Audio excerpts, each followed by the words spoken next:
Maya Chen's fingers moved through the soil of a dwarf lemon tree with the practiced ease of someone who'd spent half her life coaxing things to grow in impossible places. The afternoon light cut through her Oakland apartment in sharp golden bars, illuminating the forest of plants that occupied every horizontal surface, succulents on the windowsill, herbs cascading from hanging baskets, a wall of vertical planters she'd built herself from reclaimed wood. Her tablet propped against a ceramic pot showed her nephew's face, pixelated slightly as the connection wobbled, so the water level dropped 2 centimeters overnight, Danny was saying, his 16-year-old enthusiasm undimmed by the screen between them. Which means the plants absorbed more than I calculated based on the NASA hydroponics paper. What does that tell you about your nutrient ratio? Maya asked, not looking at the screen. The lemon tree's leaves felt slightly waxy, which meant she'd been overwatering. She made a mental note that I'm either feeding them too much or the grow lights are running hotter than the spec sheet claims. Danny's face scrunched in concentration. Aunt Maya, do you think I should recalibrate the whole system or just adjust the feed schedule? What do you think you should do? A pause. This was their rhythm. She never gave him answers, only better questions. Recalibrate. Because if the lights are the variable, everything else is corrupted data. There you go. She smiled at the screen now, catching his grin. The kid understood the scientific method better than most of the Stanford grads she'd worked with. Send me your new calculations tonight. I want to see your work. Will do. Mom's calling me for dinner. Love you, Aunt Maya. Love you too, Danny. The screen went dark. Maya's apartment settled into its usual quiet, the hum of her refrigerator, the distant sounds of the street below, the almost imperceptible whisper of air through her vertical garden wall. She should start dinner herself. Should check her email. Should do any of the 1,000 small tasks that filled the spaces between work and sleep.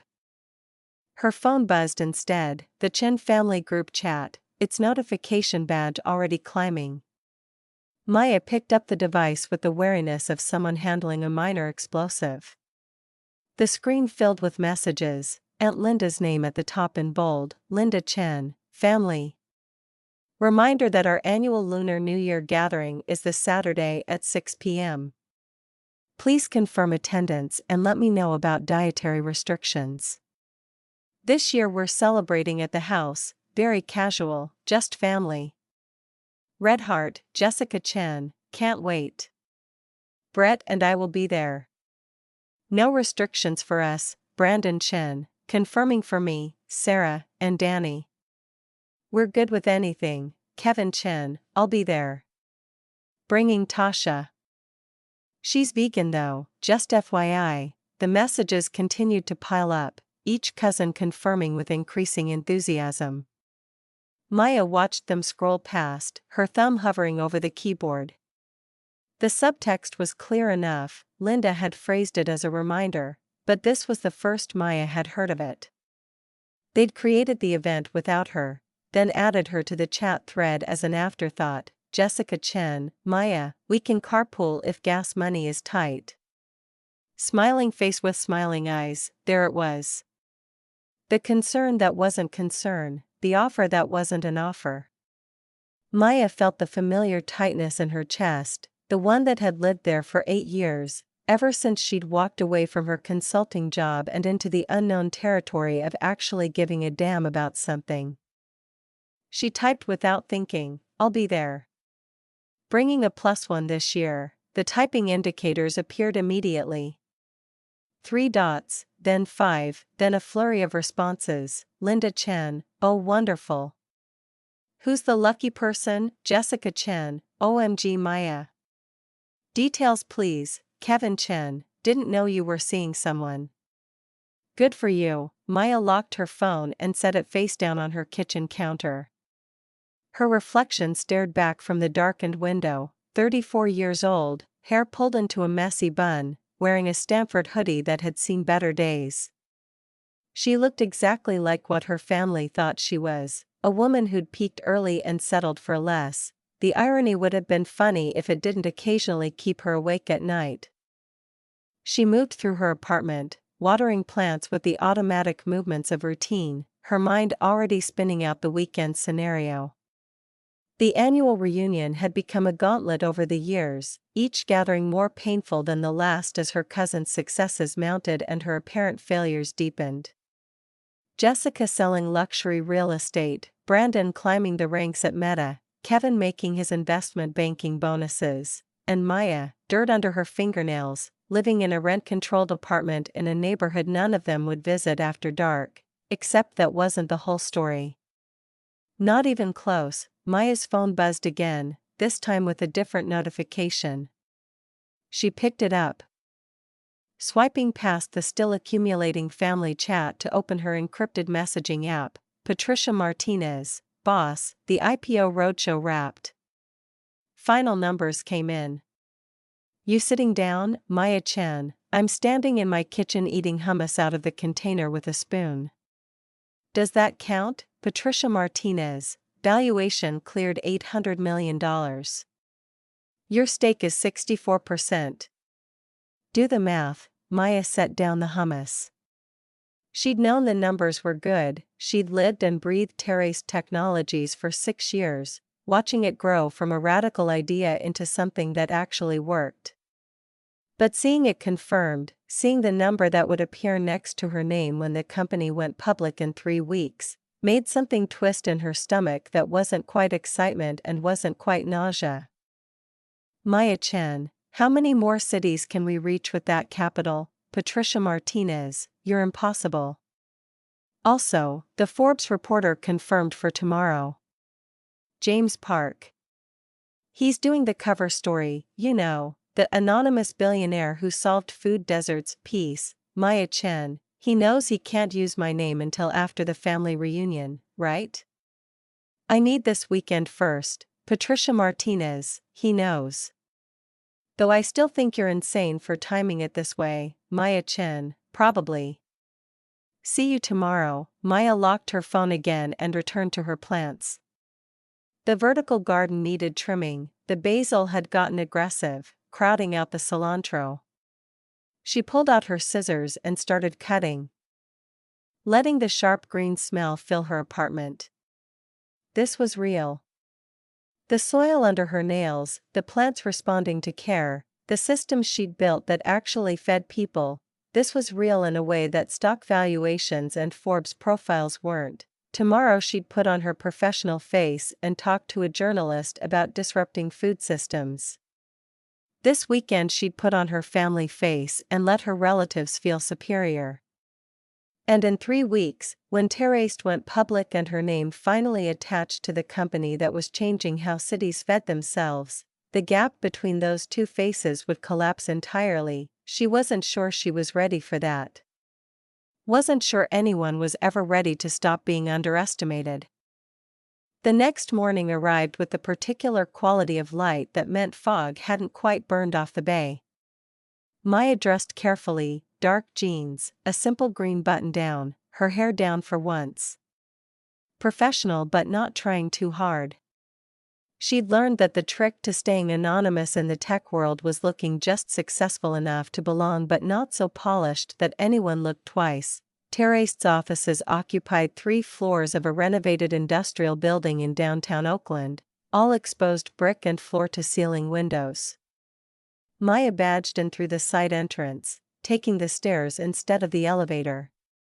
A few employees passed her going the opposite direction, offering friendly nods. Morning, MC. Hey, boss.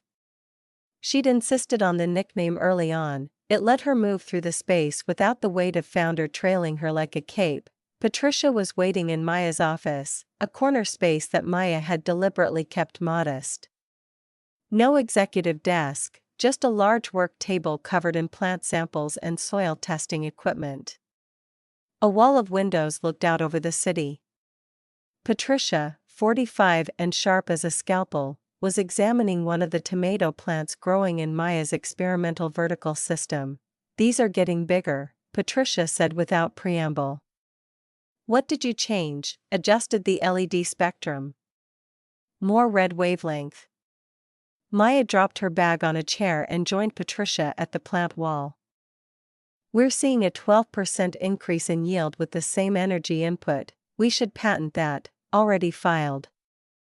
Maya touched one of the tomatoes, feeling the firm give of fruit almost ready to harvest. What time is Park supposed to arrive? 10. Which gives you, Patricia checked her watch, 45 minutes to make this office look less like a research lab and more like where a CEO works. This is where a CEO works, you know what I mean. Patricia gestured at the soil samples, the testing strips, the half-disassembled irrigation controller.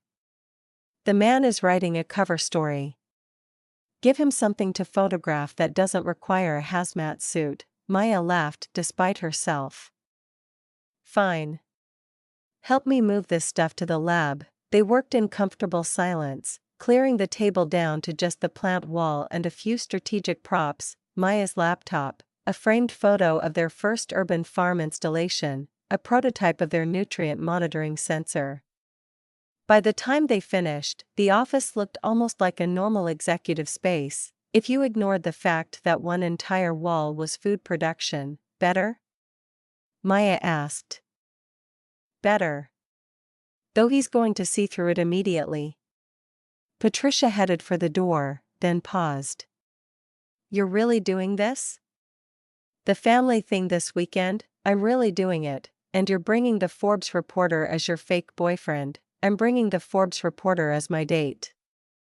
The boyfriend part is his cover story. Patricia shook her head, but she was smiling. I've known you for 6 years. This is the most impulsive thing I've ever seen you do. Good impulsive or bad impulsive? Ask me Monday. Patricia left. Maya stood alone in her office, looking out over Oakland. From here she could see Lake Merritt, the downtown skyline, the hills rising in the distance. Somewhere out there, 47 of her vertical farming installations were producing food. Feeding people. Proving that cities didn't have to be food deserts, that technology could serve something beyond profit, that there were ways to build success that didn't require stepping on everyone around you. Her family had never understood that. Had never even tried. Her phone buzzed, reception calling.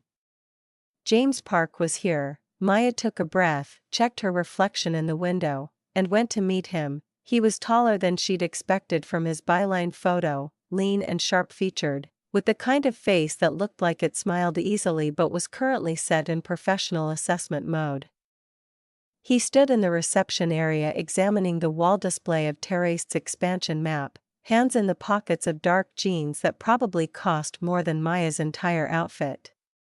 When she approached, he turned and something shifted in his expression, curiosity replacing calculation. James Park, he said, extending a hand. Maya chin. His handshake was firm, brief. Thanks for coming in.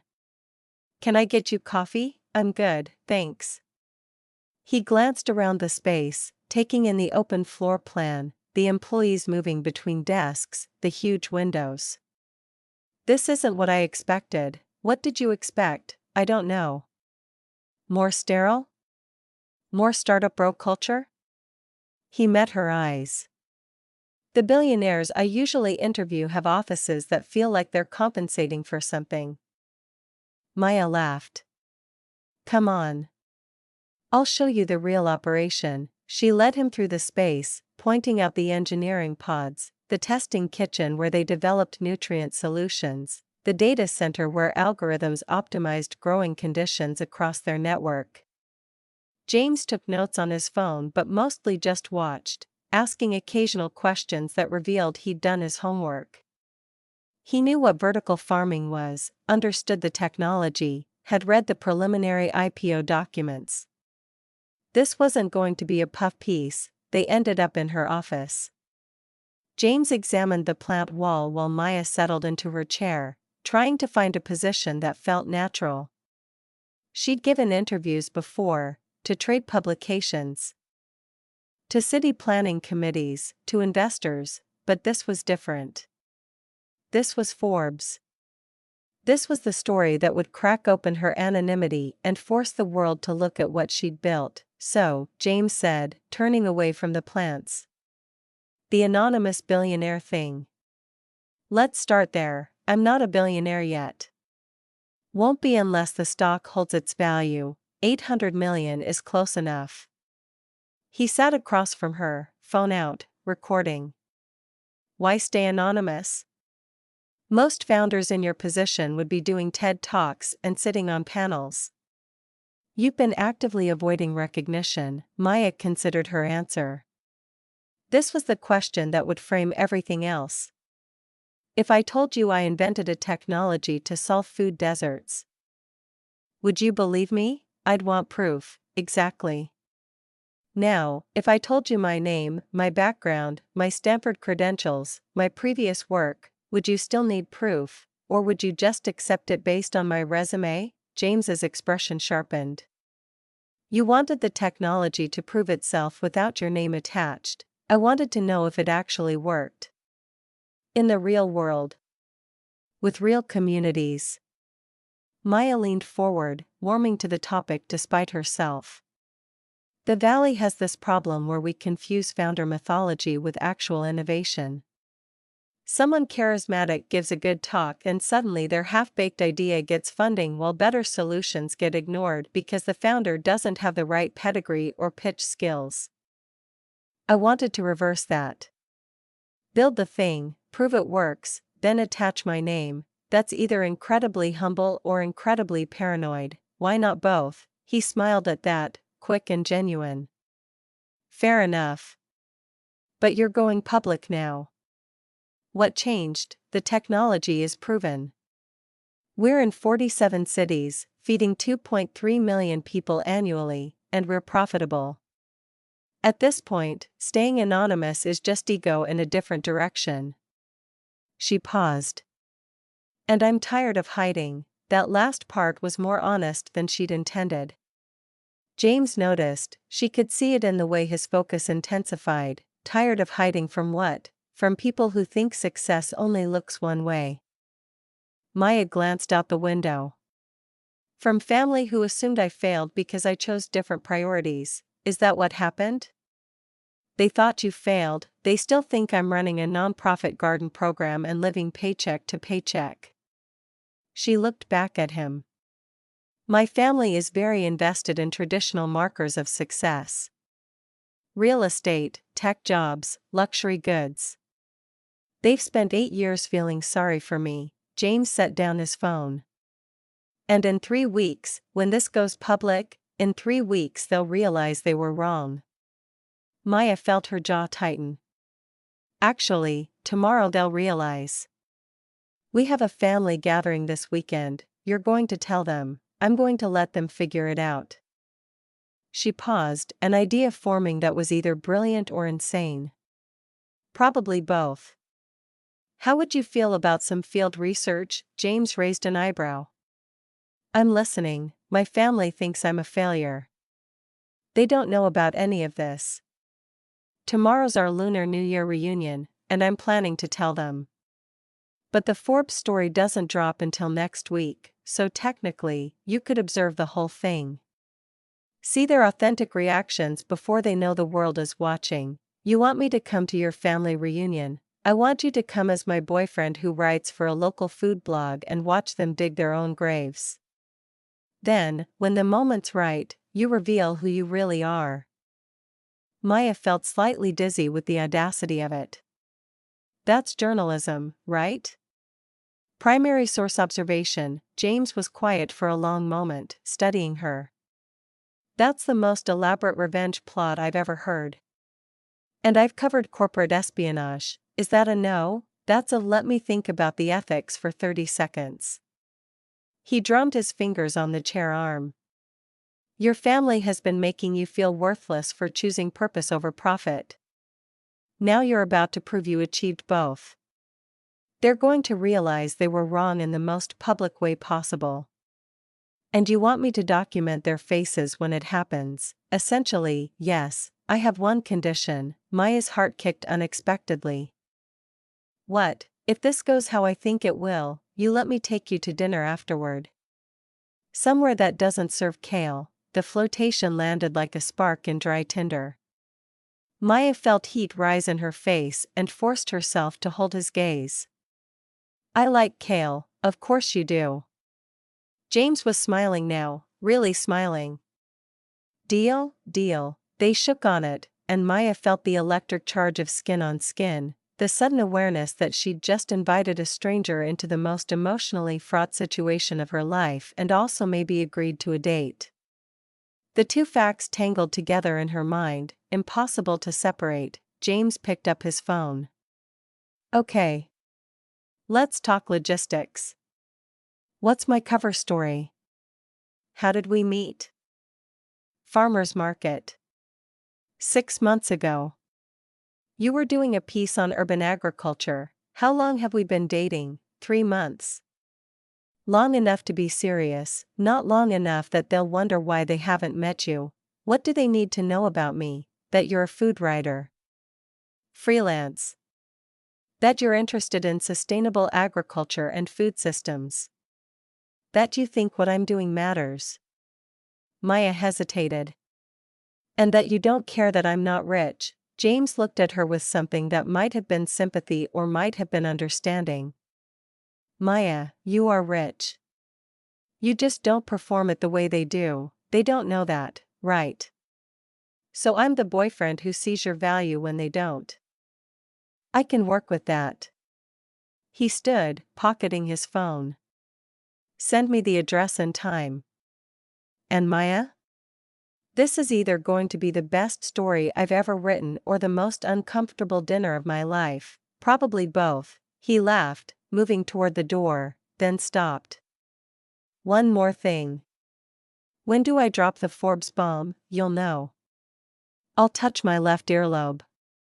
That's the signal. You've really thought this through. I've had 8 years to think about it. After he left, Maya sat in her office as the fog finally burned away outside and Oakland emerged in full sunlight.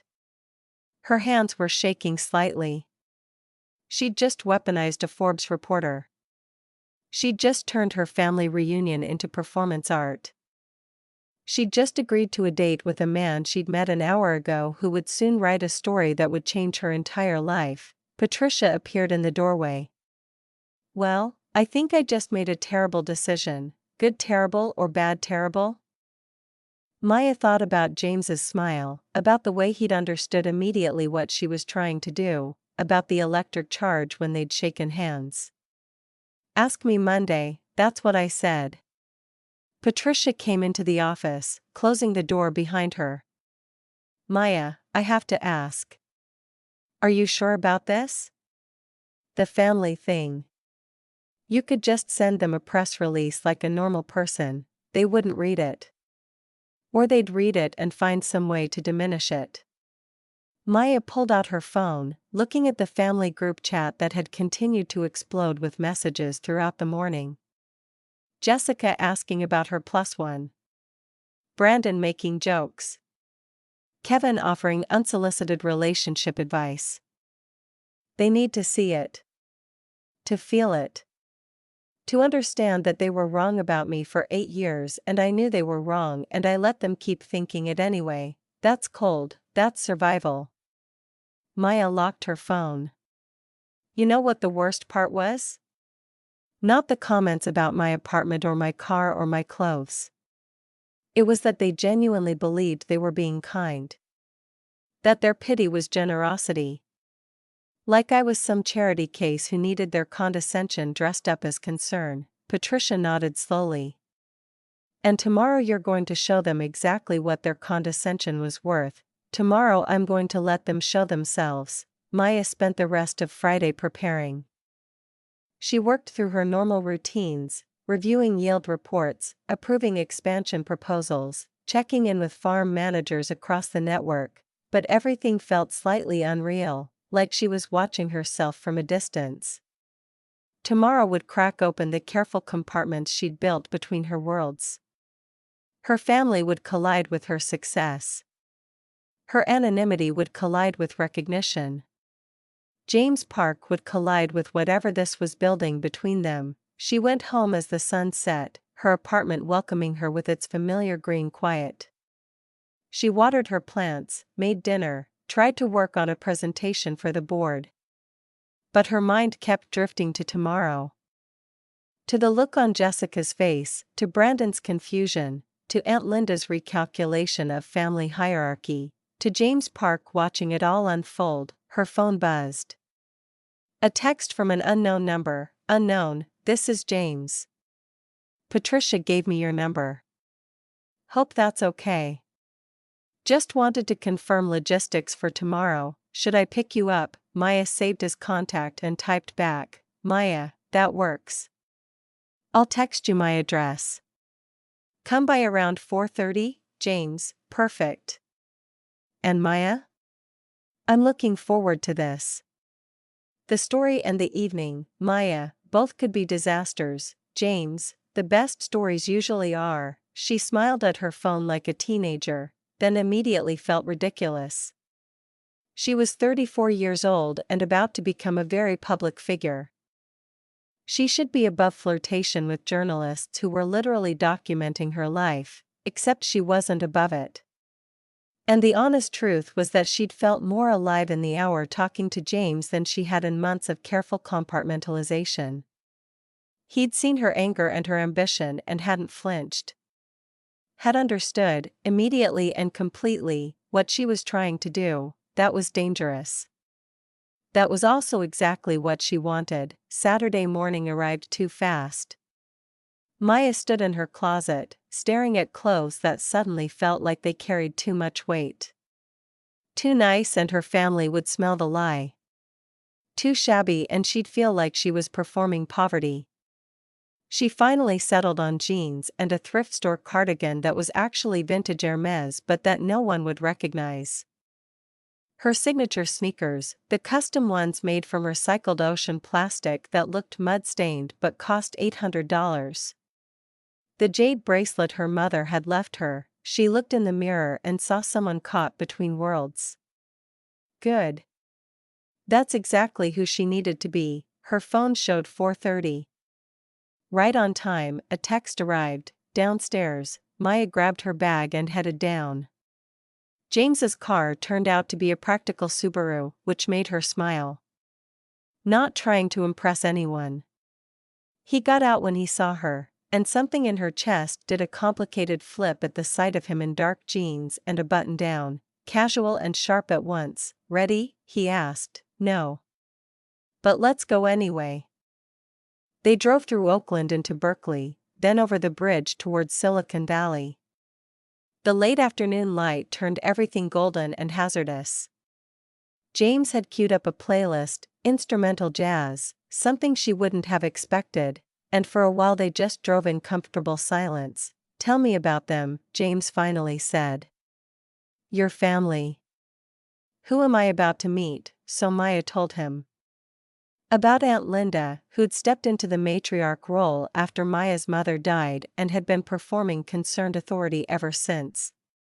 About Jessica and her luxury real estate and her desperate need to prove she'd made it.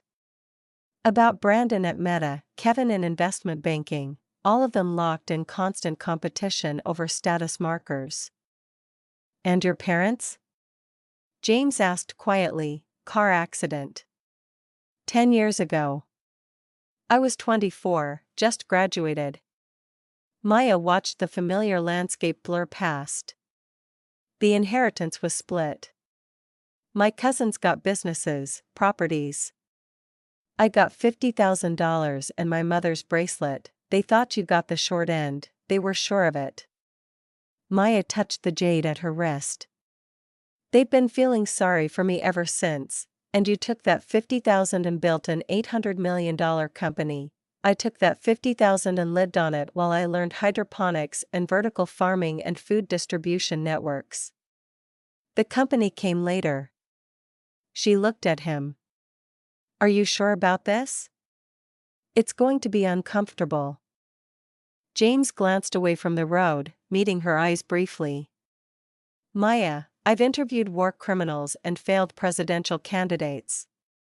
I think I can handle your family reunion. War criminals are probably easier, we'll see. They reviewed the cover story as Silicon Valley rose around them, all glass and money and desperate ambition.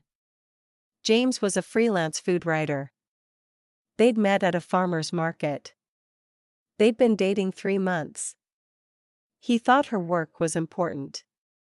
The rest they'd improvise. And when I touch my earlobe, Maya said, that's when you reveal who you really are. I detonate the bomb. Exactly. James pulled into a quiet neighborhood of sprawling houses set back from the street. Aunt Linda's place was an 8,000 square foot statement in marble and glass, every window glowing. A Tesla and a BMW sat in the circular driveway. Maya's battered Honda, had she driven it, would have looked like a museum piece on poverty. James parked his sensible Subaru behind the BMW. Neither of them moved. Last chance to back out, Maya said. Not a chance. James turned to her, and in the fading light his face was serious. Maya, from what you've told me, they've spent 8 years making you feel worthless for choosing purpose over profit. Now you're about to prove you achieved both, and they achieved neither. That's not revenge. That's justice. Something in Maya's chest unlocked. Thank you. For what? For understanding. He squeezed her hand, just once, and the touch sent electricity up her arm.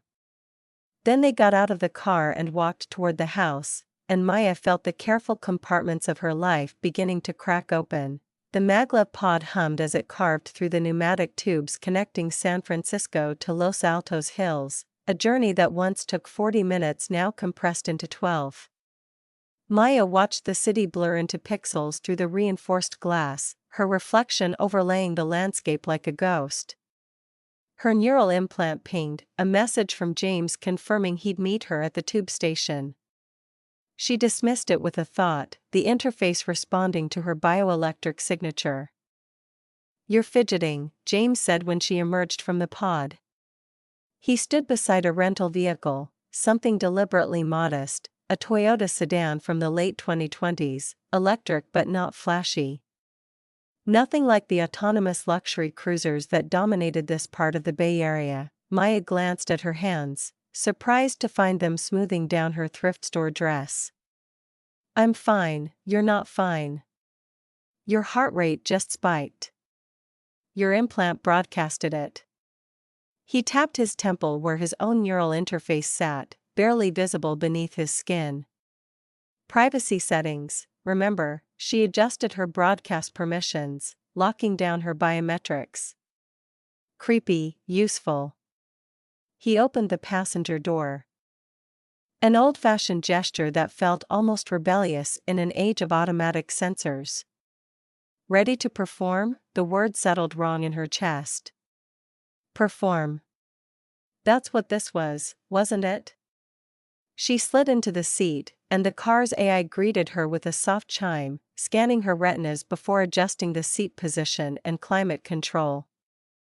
James got in beside her, and she caught the scent of his cologne, something cedar and understated, the kind of thing you had to lean close to notice. Remember the story, Maya said as he programmed the destination. Food blogger. Met at the farmer's market. 3 months, I'm deeply passionate about heirloom tomatoes. His voice carried just enough irony to make her smile. And locally sourced arugula, obviously. The car pulled away from the station, joining the stream of vehicles on the dedicated road, the kind of infrastructure that existed in wealthy enclaves, where autonomous traffic flowed like blood through optimized arteries. Though I have to say, the farmer's market story is almost too perfect. Your cousin Jessica strikes me as the type to fact-check. Maya's stomach tightened. Jessica's too busy broadcasting her life to investigate anyone else's. Don't underestimate people just because they're shallow. Shallow people are often paranoid. He glanced at her, and something in his expression made her breath catch. But I've got you covered. I actually did research food bloggers. I can fake it. Why are you doing this? The question escaped before she could stop it. James was quiet for a moment, his hands resting on the steering wheel even though the car drove itself. Because I know what it's like to be underestimated by people who should know better. And because. He paused, seeming to choose his words carefully. Because I'm curious what happens when the underdog bites back. The house materialized as they crested the hill, 8,000 square feet of glass and carbon fiber composite.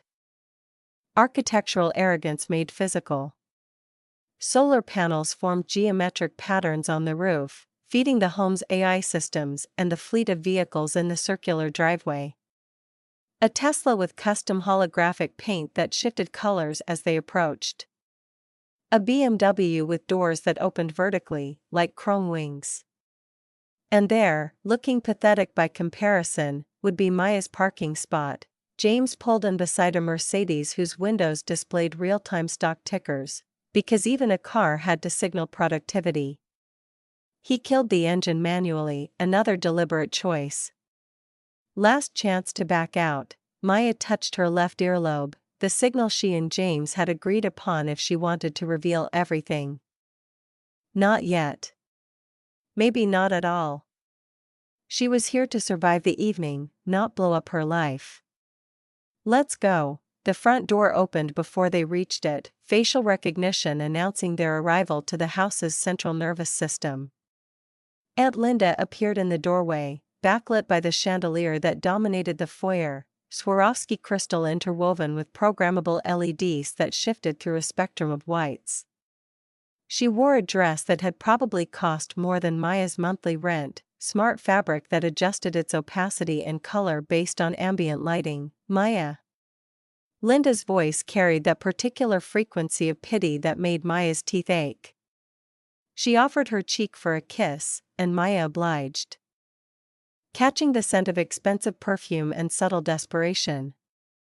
"Oh sweetie, you look comfortable." The pause before comfortable stretched just long enough to be an insult. Linda's eyes shifted to James, and her expression recalculated. "And who's this?" James extended his hand, his smile calibrated to charming without trying too hard. "James Park.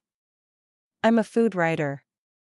Maya and I met at the Berkeley Farmers Market. Linda's handshake was limp, her attention already dividing between James and whatever social calculations were running behind her eyes. She leaned toward Maya, voice dropping to what she probably thought was a whisper but wasn't. "He's handsome. Does he have a real job too?" Or, Maya felt James tense beside her, but his smile never wavered. She squeezed his hand, support, solidarity, the performance beginning. "Food writing is a real job, Aunt Linda." "Of course it is, sweetie." "Of course." Linda ushered them inside, her gaze already scanning for the next arrival, the next opportunity to perform hostess. "Everyone's in the great room. Jessica's dying to introduce you to Brett. He's in venture capital, very successful." The great room was a cathedral to wealth, 40-foot ceilings, and walls of glass that looked out over the valley. The city glittered below, a circuit board of lights and possibility. The family clustered in groups, drinks in hand. Their clothing broadcasting their status as clearly as their net worth. Maya recognized the brands, not because she followed fashion, but because in the Bay Area, luxury was a language everyone learned to read. Jessica spotted her first. She broke away from her group with the purposeful stride of someone used to commanding attention. Her dress responded to her movement, fabric rippling with embedded haptic sensors. Augmented reality jewelry floated around her wrists, visible only to those with compatible implants. Maya's interface automatically rendered them, bracelets of light that tracked Jessica's gestures. "Maya." Jessica pulled her into a hug that felt like a performance for the room. "Oh my God, you're here. And you brought someone." She pulled back, studying James with an appraising look that made Maya want to step between them. "I'm Jessica, the cousin who actually bothers to stay in touch." The jab landed soft but deliberate. "James Park. Nice to meet you." Jessica's eyes flicked to Maya, then back to James, then down to Maya's dress, thrift store, pre-owned, probably worth less than Jessica's shoes. Oh Maya, you're still doing the whole vintage thing? It's so brave. Not everyone can pull off the poverty aesthetic. She laughed, a sound like glass breaking. James, has she told you about her little garden project? It's adorable. Maya felt the familiar heat rising in her chest. The old defense mechanisms activating.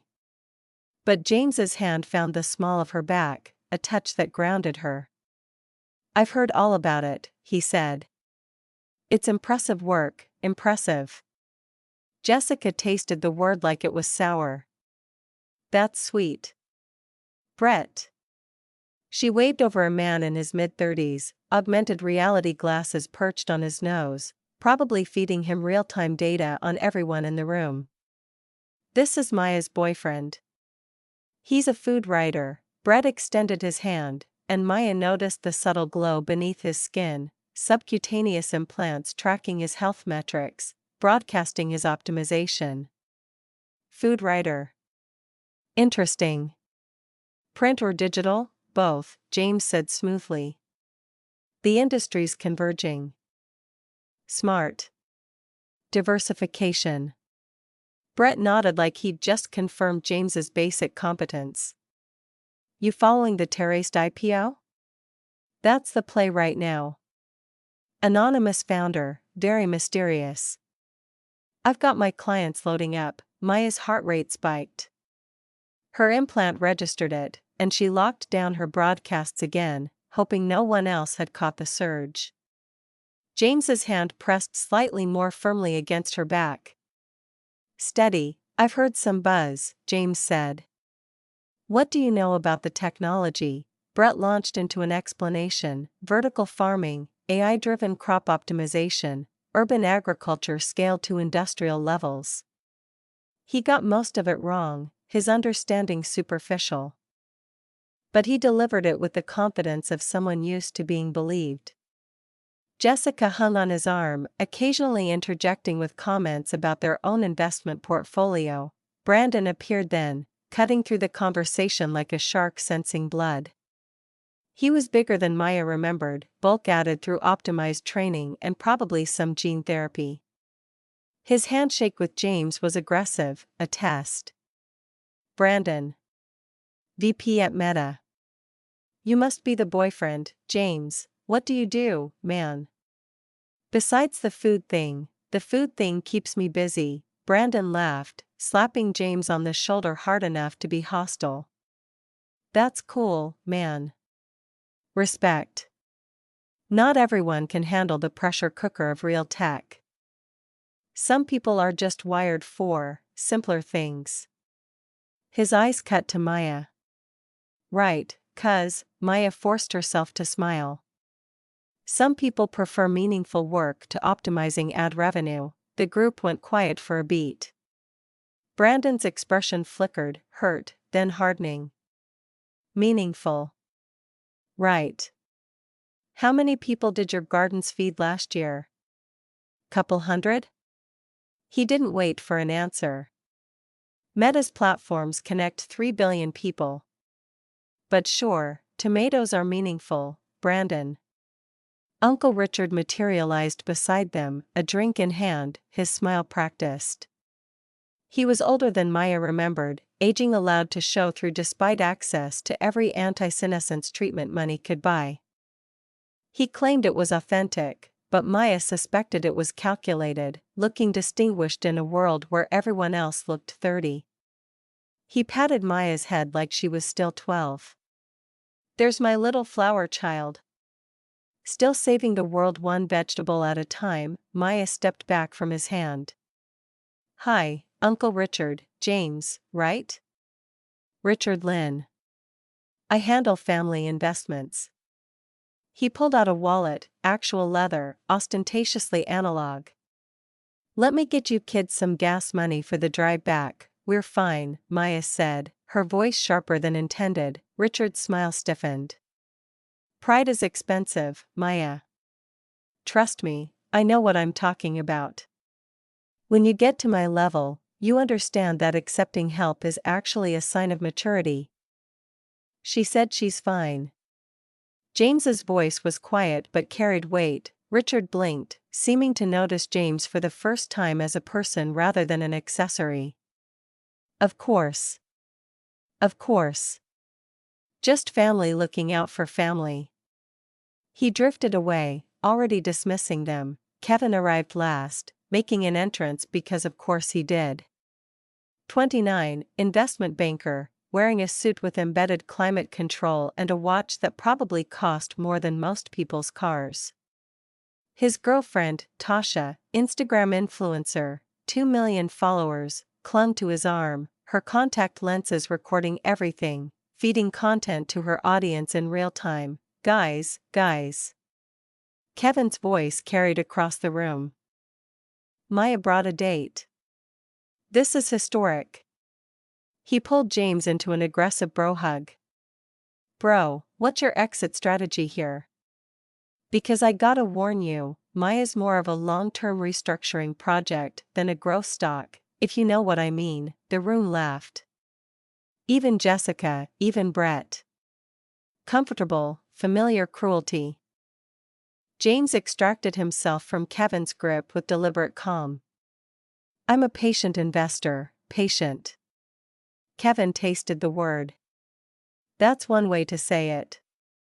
Tasha, babe, get this on video. Kevin, no.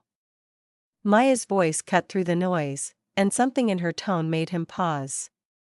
For just a second, she saw uncertainty in his eyes, then it was gone, replaced by his default cocky grin. Relax, cuz. Just playing, maybe play somewhere else, James said softly. The room temperature seemed to drop.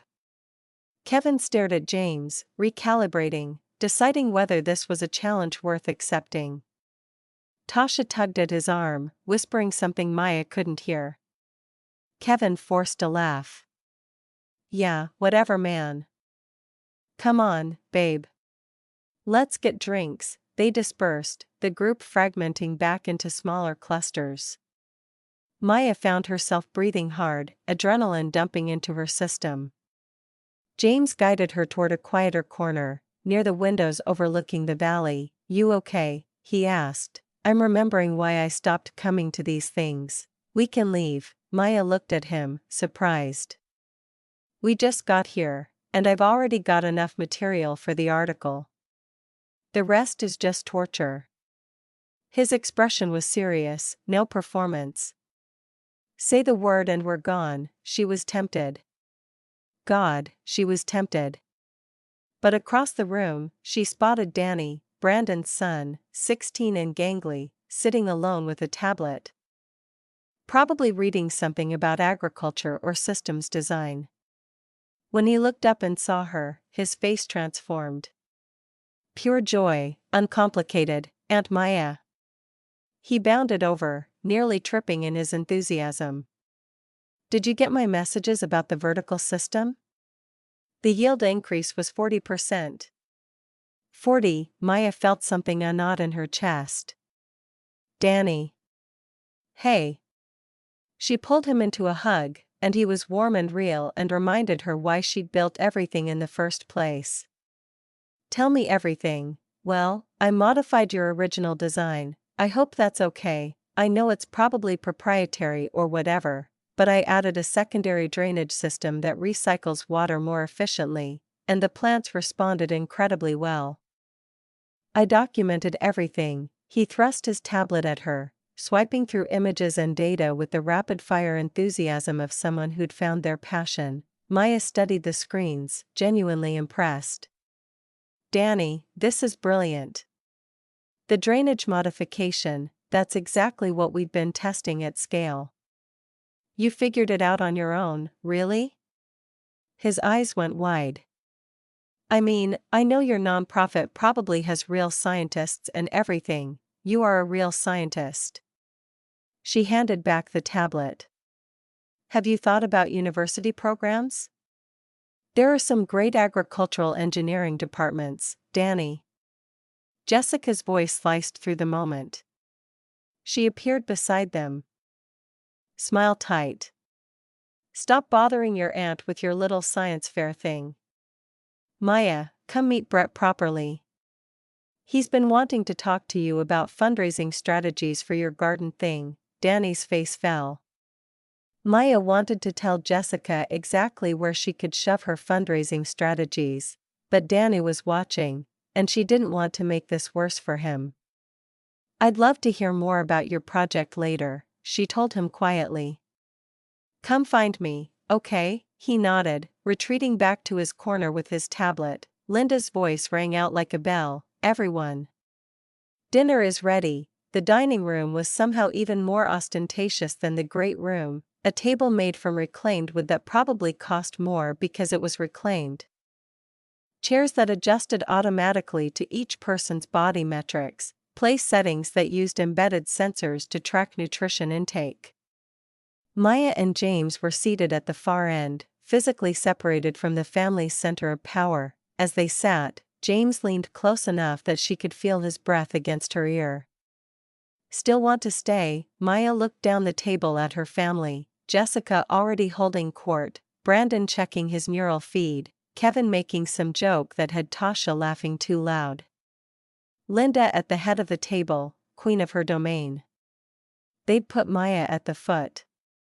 A statement, I want to stay, she said, okay. James's hand found hers under the table, squeezed once. Then let's give them a show. Dinner began with Linda's announcement. Let's go around and share our year's accomplishments. I love hearing how everyone's grown. Jessica, sweetie, you start. Jessica straightened, performatively humble. Well, I just closed a record $47 million in sales. Brett and I are buying a place in Atherton, 3 acres, guest house, smart everything.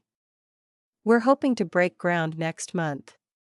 She paused, smile sharpening. Maya, what about you? How's the nonprofit going? All eyes turned. Maya felt the weight of their attention, their expectation that she'd minimize herself, make herself small enough to fit their narrative. It's going well, she said. We expanded to several new cities this year, Kevin snorted. Expanded. Like, you started gardens in Oakland and Berkeley? Wow, international, the table laughed. Even Uncle Richard chuckled, shaking his head fondly. Brandon leaned forward, elbows on the table. Seriously though, cuz, when are you going to monetize? You could probably sell artisanal lettuce to rich white people for like $20 a head. I could intro you to some Whole Foods people. Get you on the shelves. I'm satisfied with our current model, Maya said. Richard sighed, the sound heavy with paternal disappointment. That's the problem with your generation. Satisfied doesn't pay for retirement. Doesn't build wealth. You need to think bigger, Maya. James set down his fork with deliberate precision. Actually, food security is one of the fastest growing sectors in tech. There's a lot of investment money moving into sustainable agriculture. Kevin perked up. Oh, you follow tech? What do you think of the terraced IPO? That's hitting in what, 3 weeks? I'm getting my clients in early. Anonymous founder, very mysterious. Probably a front for Chinese investors, but the technology's solid. Maya reached for her water glass, her hand surprisingly steady. Under the table, James's foot nudged hers. The founder's probably some reclusive weirdo, Brandon added. Hiding behind the technology because they're socially incompetent. Can you imagine building something that big and not wanting credit? Maya met James's eyes. He raised one eyebrow fractionally. She could feel the laugh building in her chest, but she forced it down, kept her expression neutral. I've heard interesting things about terraced, James said smoothly. What else do you know about it? Kevin launched into analysis, market position, competitive advantages, projected returns. He'd clearly read the prospectus but understood maybe 30% of it. Brett chimed in with his own theories.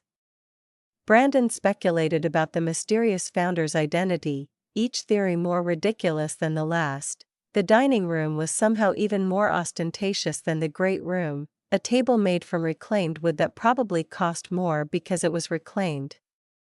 Chairs that adjusted automatically to each person's body metrics, place settings that used embedded sensors to track nutrition intake.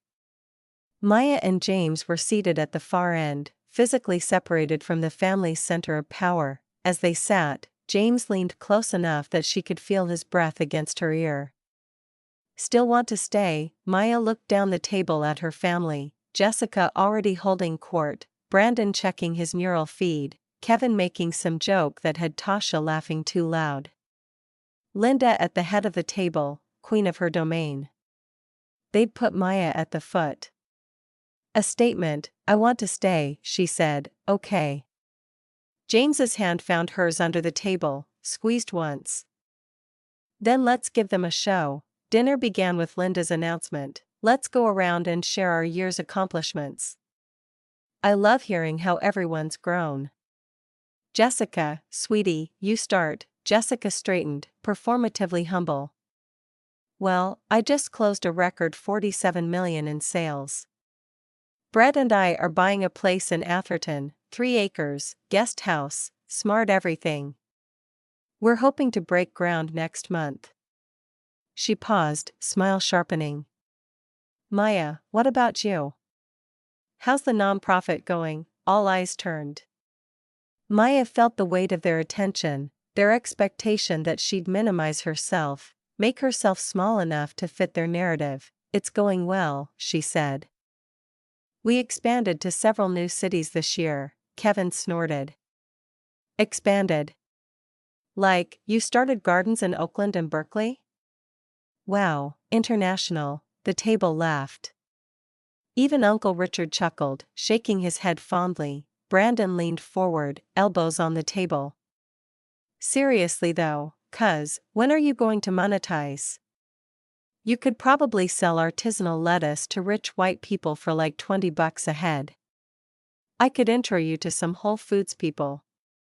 Get you on the shelves." "I'm satisfied with our current model," Maya said. Richard sighed, the sound heavy with paternal disappointment. "That's the problem with your generation. Satisfied doesn't pay for retirement. Doesn't build wealth. You need to think bigger, Maya." James set down his fork with deliberate precision. "Actually, food security is one of the fastest growing sectors in tech. There's a lot of investment money moving into sustainable agriculture." Kevin perked up. "Oh, you follow tech? What do you think of the terraced IPO? That's hitting in what, 3 weeks? I'm getting my clients in early." Anonymous founder, very mysterious.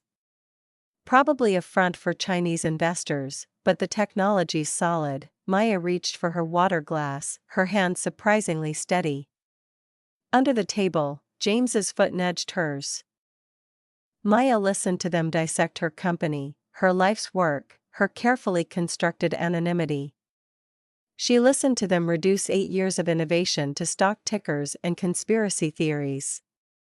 And she felt nothing. Or rather, she felt amusement. The kind that came from standing on a mountain while people below argued about whether mountains existed. Linda cleared her throat, redirecting the conversation's flow. "Maya, sweetie, are you still in that little apartment in Oakland? I worry about you in that neighborhood. It's a great community," Maya said. Jessica jumped in, eager. "But when are you going to buy property? Do you know what you're throwing away in rent? I could find you something in your price range, maybe a condo in Hayward. I know you can't afford much. But it's an investment. Real wealth is in real estate. I'm comfortable where I am." Brett shook his head, the gesture of a teacher facing a particularly slow student. "That's the poverty mindset right there. You have to leverage debt to build wealth. It's basic economics. My portfolio is 60% leveraged, and I'm seeing returns that, some people prefer to keep their overhead low." James interrupted, his voice carrying an edge now, and invest in other ways. Brett laughed, actually laughed. Like what, mutual funds? When you're playing in the big leagues, you need to think bigger. You need to embrace risk. Under the table, Maya's hand found James's. She'd meant it as support. Acknowledgement that he was dealing with these people for her sake. But when his thumb traced slow circles on her palm, something shifted. The touch was too intimate, too deliberate. Her pulse kicked up, and she had to fight to keep her breathing steady. James leaned in, his voice low enough that only she could hear. "You're doing great." "They're burying themselves. I'm starting to enjoy this," she whispered back. "Is that wrong? You're entitled to enjoy watching terrible people face consequences." His face was inches from hers, and she could see gold flecks in his eyes, details she'd never noticed. "Besides, I think you look forward to the reveal, maybe." She should pull away. The performance didn't require this much authenticity. But she didn't move. Brandon's voice cut through the moment. "Hey, get a room you two." "How long have you been together anyway?" Maya didn't break eye contact with James. 3 months, Jessica made a sound that might have been a coo or might have been condescension. "That's so cute." "Still in the honeymoon phase. Wait until reality sets in." She turned to Brett, touching his arm with practiced affection. "When you've been together longer, you'll understand that relationships are really about partnership, like financial partnership. Brett and I are actually investing together in several properties. Building something real. I think Maya and I have a pretty solid partnership," James said, finally looking away from Maya to face Jessica. "We share the same values." Brandon grinned. "Yeah, you're both broke." He laughed at his own joke, slapping the table. Maya watched him laugh. Watched Jessica smirk. Watched Kevin and Tasha exchange glances while her phone continued recording. Watched Uncle Richard shake his head in benign disappointment. Watched Aunt Linda's pitying smile, and she felt her hand move toward her left earlobe. Not yet. Soon. But not yet. Dessert moved them back to the great room, where Linda orchestrated her annual Giving Circle tradition. Each family member announced their charitable donations for the year. A competition disguised as compassion. The performative generosity of people who'd never worried about money. Kevin went first. "I donated $5,000 to my alma mater's new athletics center. Gotta give back to the place that made me who I am." He winked. Jessica and Brett together. "We gave $15,000 to the Museum of Modern Art's Young Patron program. We're on the board now, actually. It's important to support culture." Brandon, pulling up his neural interface to display the receipt in augmented reality for everyone to see. $8,000 to the Tech Diversity Initiative at work. Looks good for the promotion review." He actually winked. Then Linda stood, and the room quieted. She'd been waiting for this moment, orchestrating toward it. She held a glass of wine, her posture perfect, her expression radiating benevolent authority. "As many of you know, I've been very involved with the Peninsula Food Bank. This year, I'm proud to announce I'm donating $10,000, our largest gift ever." She paused, letting the number land. "I encourage everyone to think about giving back to those less fortunate." Her eyes found Maya, held there. "Maya, sweetie, maybe this could inspire you. There are people who really need help, and sometimes the best thing we can do is support those who are struggling." The implication hung in the air like smoke. Maya felt something crack open inside her. Not anger, she'd moved past anger years ago. This was clarity. The kind that came from finally understanding that these people would never see her, never know her, because they'd decided who she was 8 years ago and nothing would change their minds, except proof. Her hand moved to her left earlobe. She touched it once, deliberate. The signal, James's eyes widened fractionally. He nodded, almost imperceptible. Maya stood, her heart somehow steady despite everything. That's wonderful, Aunt Linda. The Peninsula Food Bank does excellent work. I actually have some experience with them. Linda's smile was warm and patronizing.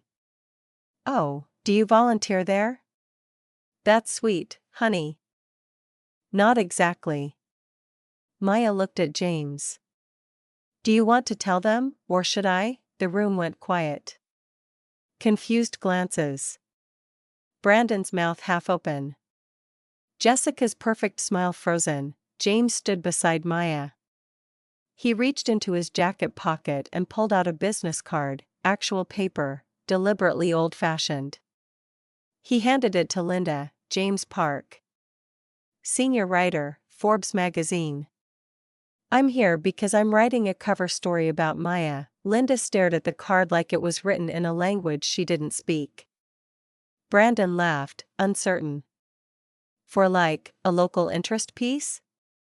Urban farming and stuff? No, James said quietly. For our April cover.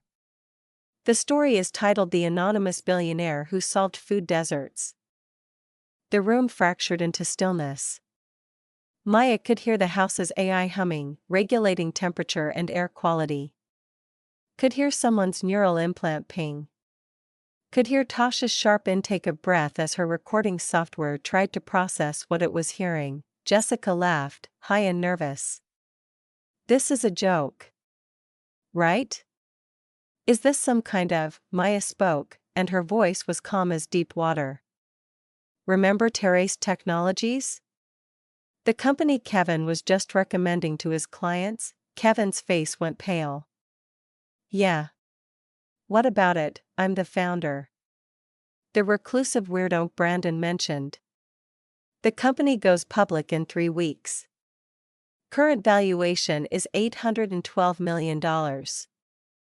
I own 64% of it. Silence. Then Brandon, that's impossible. You run a nonprofit. You drive a. The nonprofit was the cover I've been using for 8 years. The community gardens were pilot programs. Every site was a testing ground for our vertical farming technology. We perfected it in real-world conditions, at scale, before we commercialized it. Jessica's voice cracked. But you dress like someone who doesn't need to prove anything with smart fabric. Maya smiled. Yes, Richard set down his drink, hand shaking slightly. Your apartment costs $2,200 a month because I chose to live there. I liked the neighborhood. I could have bought this house in cash 5 years ago. Kevin recovered first, his banker instincts kicking in. Okay, but valuation on paper isn't real money. Pre-IPO valuations are inflated. Maya's already sold 5% of her stake in secondary markets over the past 2 years, James said. His voice was steady, journalistic. She's personally cleared $140 million in liquid assets. The rest she's kept in the company for growth. Maya turned to Aunt Linda, who still stood frozen, wine glass in hand. You mentioned the Peninsula Food Bank. Your $10,000 gift is generous. I should know. I've been their anonymous primary donor for the past 5 years. I've given them $30 million. Collectively, my foundation supports 15 food banks across California. Your gift will bring the total to $30 million, 10,000. Linda's face drained of color. The wine glass trembled. Maya continued, her voice never rising, never hardening. Just facts. Just truth. Brandon, you suggested I monetize my work. We did. Last quarter's revenue was $127 million. We're operating in 47 cities, feeding 2.3 million people annually. And we're profitable. 38% margin. Brandon's mouth opened. Nothing came out. Jessica, you offered to find me a condo in Hayward. I actually own 3 properties, a cabin in Tahoe for thinking. A small place in Oakland for convenience, and a 40-acre farm in Sonoma where we run our research facility. Total portfolio value is approximately $8 million. I paid cash for all of them. Jessica's augmented reality jewelry flickered and died, her implant probably overwhelmed by the sudden spike in her stress hormones. Kevin, your theory about Chinese investors is creative. My parents were Chinese immigrants who believed in education and hard work and building something real. This is what that looks like. Kevin sat down heavily. Uncle Richard, you tried to give me gas money. My current net worth is approximately $520 million, liquid and illiquid combined. I think I can manage the gas. The silence that followed was total. Even the house's AI seemed to quiet, as if the building itself was holding its breath. Then Jessica started crying. Not dramatic sobs, quiet tears that tracked mascara down her cheeks. Why didn't you tell us? Maya looked at her cousin and felt something like pity. Tell you what? Every time I tried to explain my work, you made jokes. You never actually asked what I was doing. You just decided I was failing and built your entire narrative around that assumption. But we're family. Jessica's voice broke. Family asks questions, Maya said. Family listens. You did neither. Brandon stood abruptly, his chair scraping against the floor. This is. You let us think you were poor. You let us pity you. I never said I was poor. I live modestly. You confused modest with failure because you can't imagine success that doesn't come with a Mercedes. Maya's voice stayed level. And I didn't let you do anything. You chose pity. I chose privacy. Kevin was already pivoting, his expression shifting from shock to calculation. Okay, this is actually amazing. We should talk about investment opportunities, family deals. I could connect you with. No, the word dropped like a stone. Kevin blinked. No, he repeated, as if he'd never heard it before. I don't want your connections. I don't need your network. I built this without you. I'll continue without you. Linda found her voice, trying to reassert control. Maya, if you had just told us, we're family. We would have supported you. Maya turned to her aunt, and something in her expression made Linda step back. Like you supported me 8 years ago when I left consulting? When I told you I wanted to work on food systems and you laughed? When you spent every family dinner for 3 years talking about me like I was a cautionary tale? Maya's voice finally carried emotion, not anger, but something harder. Certainty. I heard everything, Aunt Linda. Every whispered comment. Every pitying look. Every joke at my expense. We were worried about you. Richard's voice boomed. Trying to reclaim masculine authority, you were embarrassed by me. There's a difference, the words hung in the air. Danny stood in the corner, eyes wide, tablet clutched to his chest. He looked at Maya like she'd just revealed she could fly. Tasha's phone was still recording. She looked at Kevin, uncertain whether she should stop, whether this content was gold or poison. Turn it off, Maya said quietly. Tasha fumbled with her phone, the recording light dying. James stepped closer to Maya, not touching but present. Ready to catch her if she fell. Ready to fight if she needed him to. But Maya didn't need either. She stood steady, watching her family process the detonation of their shared mythology. I need air, Maya said. She walked toward the windows, toward the view of the valley sprawled below, circuits of light in the darkness. James followed. Behind them, the family erupted into noise, Brandon arguing with Richard, Jessica crying to Brett, Linda trying to restore order, Kevin pacing. Only Danny remained quiet, watching Maya like she was a puzzle he suddenly understood. How do you feel? James asked when they reached the windows. Maya pressed her palm against the glass, feeling the cool surface, the solid reality of it. I don't know. Ask me tomorrow, fair.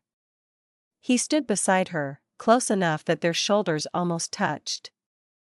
You know they're going to come at you now. For money, for access, for forgiveness, I know. And you know this changes everything. Maya turned to look at him. At James, who'd agreed to play pretend and ended up in the middle of a family detonation. Who'd performed boyfriend so convincingly she'd forgotten sometimes that it was performance. Thank you, she said. For this. For all of it, I didn't do anything. This was all you. His expression was serious, no performance left. Though for what it's worth, watching you detonate 8 years of their bullshit was the most satisfying thing I've seen in years, she laughed, surprised by the sound. Is that going in the article, every word? He smiled. Well, not the fake boyfriend part. I'll figure out another angle for how I got access. You could tell the truth. That I needed backup and you volunteered, I could. He paused. Or I could tell them we're actually dating and this was our very weird third date. Maya's breath caught. James, just something to consider, he said quickly. For the future. When you're ready to actually date instead of perform it. Before she could respond, Danny appeared beside them, vibrating with energy. Aunt Maya. That was the coolest thing I've ever seen. You're like a superhero but for agriculture. Maya pulled him into a hug, grateful for the interruption, for his uncomplicated joy. Not a superhero.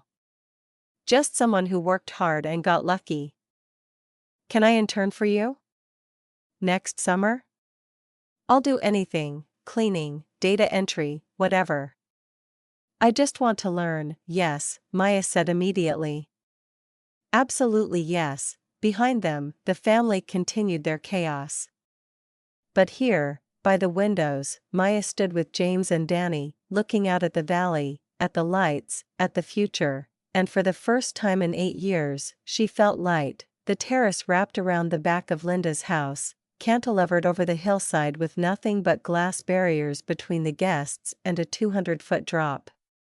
Maya gripped the railing, feeling the smart material adjust its temperature to her touch, warming against her palms.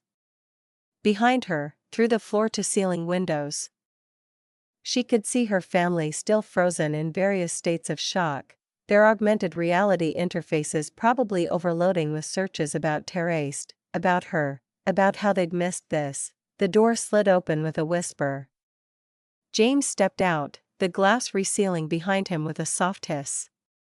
He didn't say anything at first, just stood beside her, close enough that she could feel the heat radiating from him in the cool night air. You're shaking, he said finally. Maya looked at her hands. He was right.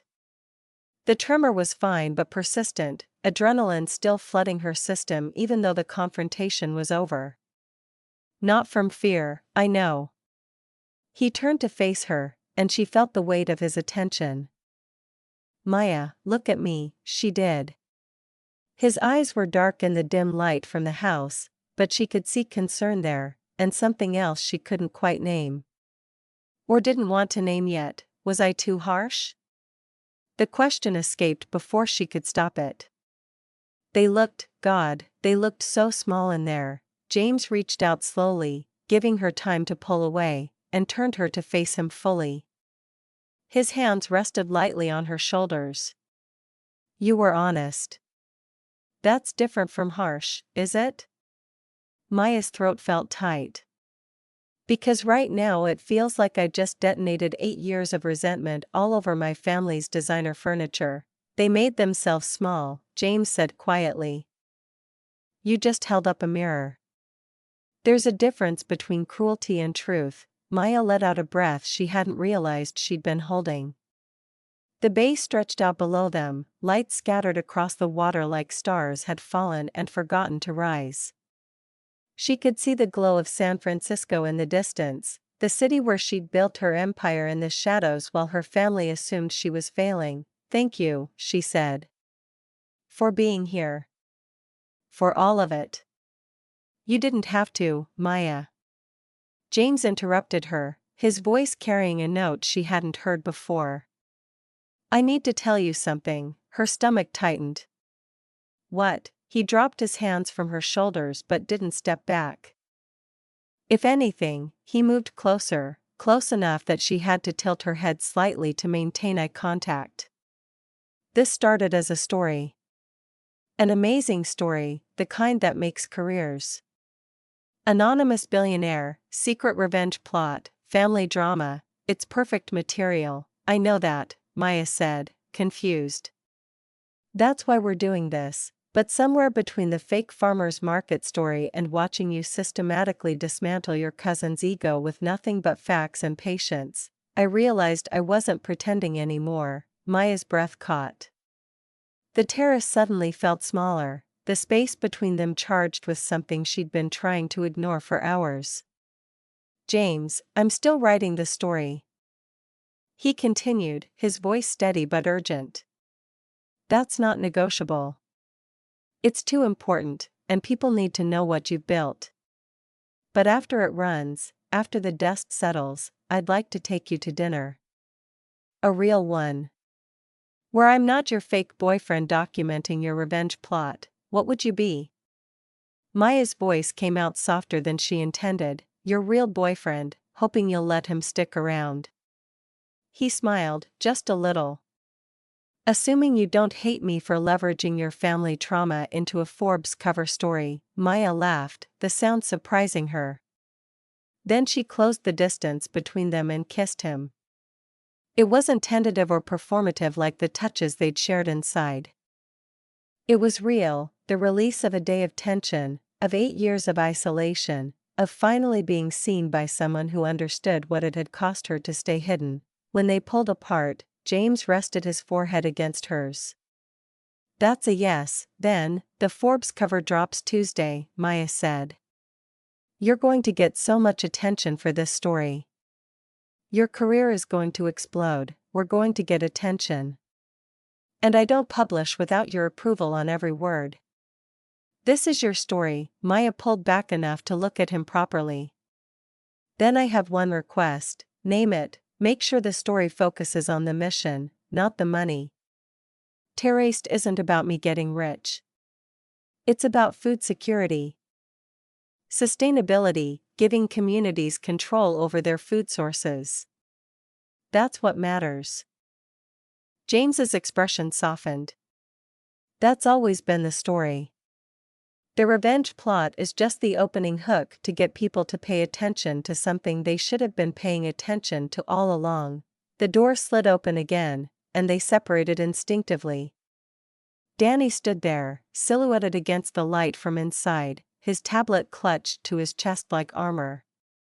He looked uncertain, young in a way that made Maya's chest ache. Aunt Maya? Can I talk to you? Maya glanced at James, who nodded and stepped back toward the railing. I'll give you 2 a minute. I should probably go face the firing squad anyway. He squeezed her hand once before disappearing back inside. Danny approached slowly. And Maya realized he'd been crying. His eyes were red-rimmed, his face splotchy in the way teenagers' faces got when they were trying to hold themselves together. Hey, she said gently. You okay? That was the coolest thing I've ever seen. The words tumbled out in a rush. You're like, I don't even know how to describe it. You're like a superhero but for agriculture. Maya pulled him into a hug, and he collapsed into it like he'd been waiting for permission. Not a superhero. Just someone who worked hard and got lucky with timing. Can I intern for you? He pulled back, looking at her with desperate hope. Next summer? Or spring break? I'll do anything, cleaning, data entry. Whatever. I just want to learn. I want to do what you do. Maya felt something crack open in her chest. Danny, come here. She led him to the bench at the far end of the terrace, away from the windows where the rest of the family could see. They sat, and she took his hand. What if I told you that your college tuition is covered? Full ride, any school, any program you want, Danny blinked. What? I set up an educational trust for you 2 years ago. I was waiting for the right time to tell you. Maya watched his face cycle through confusion, disbelief, hope. I believe in you. I believe in the work you're doing. Study what you love, not what your dad thinks will make you rich. Danny started crying again, but this time it was different. Relief, maybe. Or permission. Thank you. God, thank you so much. I didn't think, I thought I'd have to give it up. Dad keeps saying agriculture is a dead end, that I should study computer science or finance, and I've been trying to convince myself he's right, but he's wrong. Maya squeezed his hand. And deep down, I think he knows it. He's scared because he doesn't understand what you love. But that's his limitation, not yours. They sat in silence for a moment, Danny wiping his face with his sleeve. Through the windows, Maya could see Brandon watching them, his expression unreadable. This is what I did it all for. Maya said quietly, more to herself than to Danny. Not to humiliate them. To make sure you had choices. The door opened again. Jessica this time, moving stiffly, her mascara smudged into dark circles under her eyes. She stopped when she saw Danny, some emotion Maya couldn't identify crossing her face. Can I talk to you? Jessica asked. Alone, Danny stood quickly, giving Maya one more grateful look before disappearing back inside. Jessica took his place on the bench, maintaining careful distance, her hands folded in her lap like she was at a job interview. I owe you an apology, Jessica said. Okay. Jessica's head snapped up. That's it? Just okay. What do you want me to say? Jess? That it's fine? Maya felt tired suddenly, the adrenaline crash hitting hard. It's not fine. You've spent 8 years making me feel worthless. Like my choices were character flaws. Like I was too stupid or too naive to understand how the world worked. I was jealous. The words came out flat, factual. Maya stared at her cousin. Of what? You thought I was poor. You thought I was failing. You were happy. Jessica's voice cracked. Every time I saw you, even when we were awful to you, you had this contentment. Like you knew something we didn't. You had purpose. I sell houses to rich people who don't need them so they can brag about square footage and vineyard views. Brett and I, she stopped, breathing hard. We're drowning in debt. The Tesla is leased. The BMW too. The Atherton house? We can't actually afford it. We're trying to fake it until we make it, but we're dying. Maya felt something shift in her chest. Not forgiveness exactly, but understanding. Jess, you were actually making it, Jessica continued, the words tumbling out now. You were building something real while we were building a house of cards. And we were too blind and too insecure to see it. We needed you to be failing so we could feel like we were succeeding. She was fully crying now, her carefully maintained composure dissolving. Maya remembered Jessica at 12. Before the designer clothes and the real estate license, when she used to read books about astronauts and talk about studying astrophysics. Before their family's expectations had shaped her into someone unrecognizable. I don't deserve your forgiveness, Jessica said. But I'm sorry. Truly, genuinely sorry. Maya took a breath, choosing her words carefully. I accept your apology. But I need to be clear, we're not going back to how things were. If you want to be in my life, it has to be real. No more comparisons. No more competition. No more performing for each other. Jessica nodded, wiping her face with her hands. Deal. She paused. And Maya? Your work is incredible. I mean it. What you've built, it matters. More than anything I've done, it's not a competition, Maya said gently. I know. I'm starting to understand that. Jessica stood, smoothing down her smart fabric dress even though it had already adjusted itself. Thank you for listening. I know I don't deserve it. She left, and Maya sat alone on the terrace for a moment, watching the lights of the valley blur as her eyes adjusted to the darkness.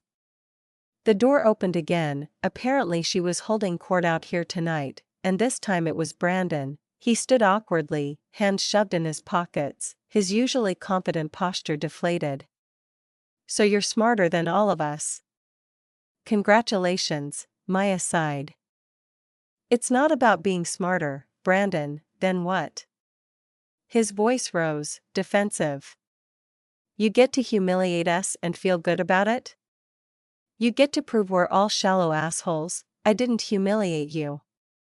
You did that yourself. Maya stood to face him. I just stopped pretending it didn't hurt. Brandon's jaw worked, his neural implant probably feeding him stress management recommendations he was ignoring. Danny looks up to you more than he looks up to me, so that's what this was about. Maya softened slightly. That's because I listened to him.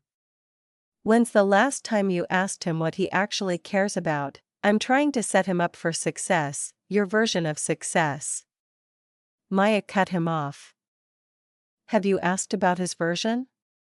Have you even considered that maybe he doesn't want to be you? The words landed like a punch. Brandon's face went through several expressions before settling on something that looked like pain. I'm not good at this. At being real, then learn, Maya said quietly. Start with your son. Ask him about his vertical farming project. Actually listen. Don't try to monetize it or optimize it. Just listen. Brandon nodded slowly, looking younger than his 35 years. He showed me his research last week. I told him it was a nice hobby. It's not a hobby. It's his passion. And if you're not careful, you're going to lose him the way our family almost lost me.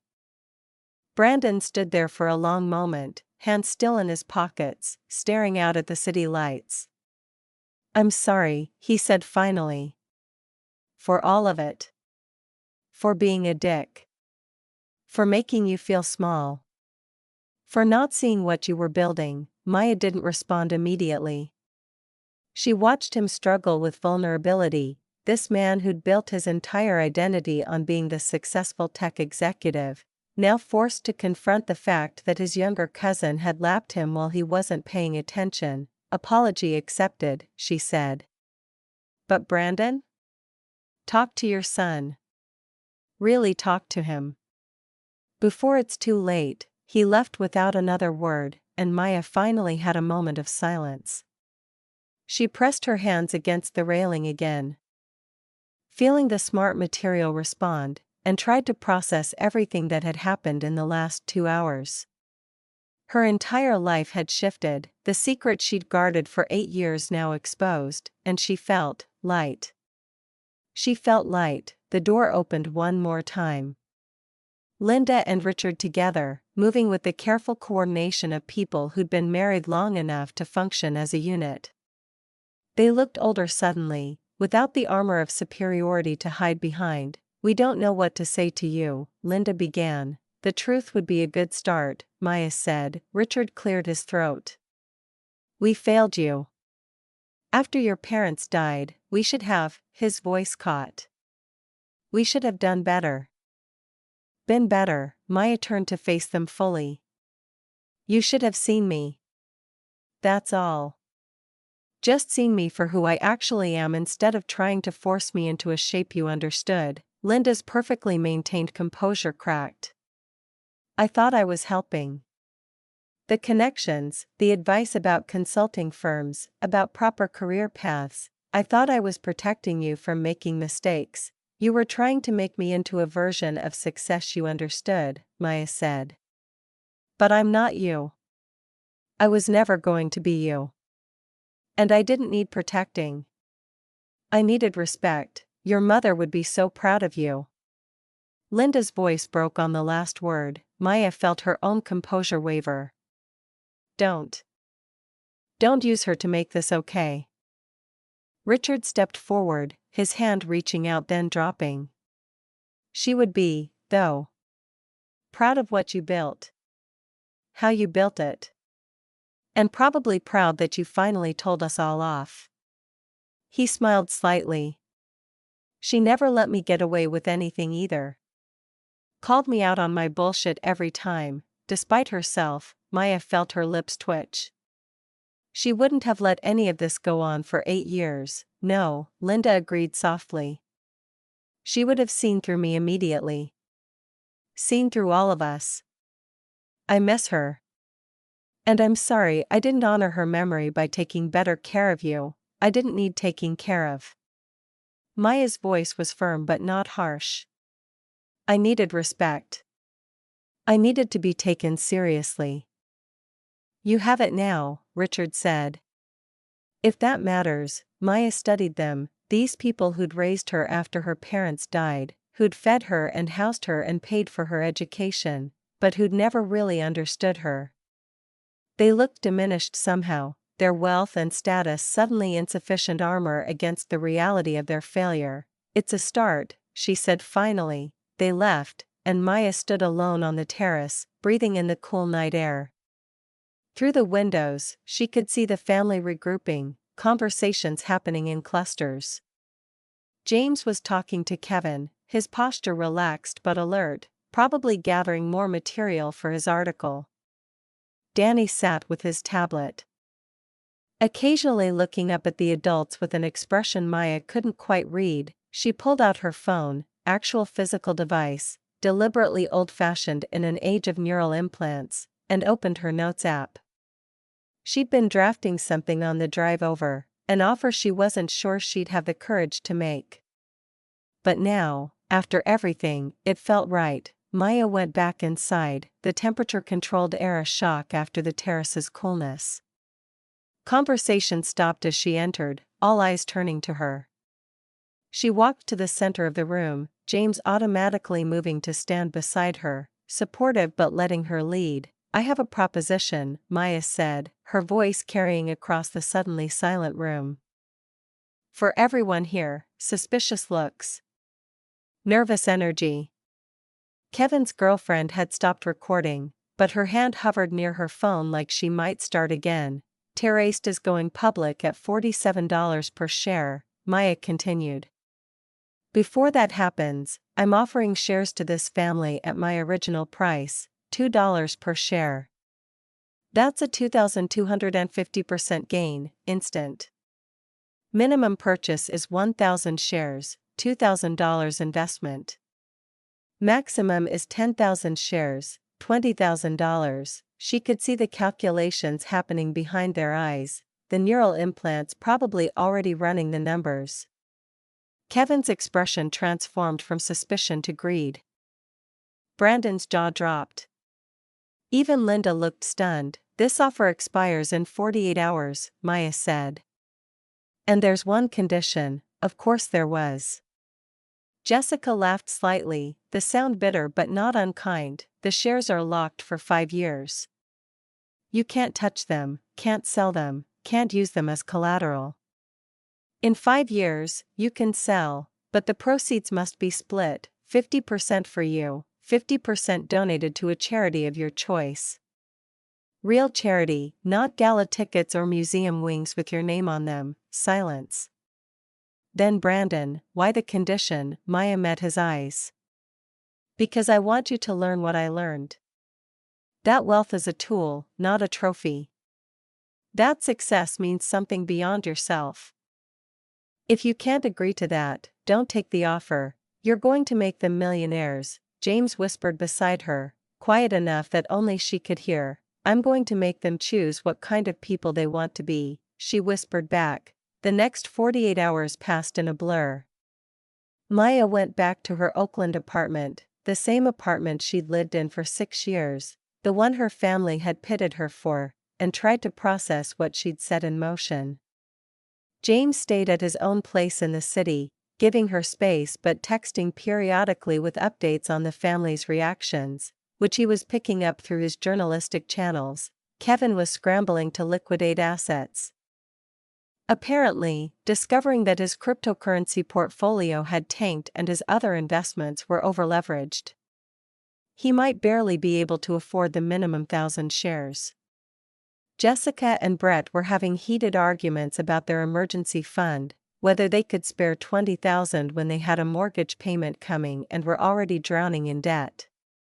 Brandon seemed to be wrestling with the charity requirement, his wife pushing him to take the deal while he struggled with the concept of giving away money he hadn't even earned yet. Linda and Richard could afford it easily, but Richard was apparently skeptical, worried the IPO might fail, worried Maya was being too generous. Worried about a dozen things that masked his deeper discomfort with trusting his niece's judgment, Maya sat on her couch, second-hand, bought from a student moving out of the Bay Area, and stared at her phone, watching the deadline tick down. She'd designed this as a test, a way to separate those willing to change from those too rigid to adapt. But now she wondered if she'd been too harsh, too demanding.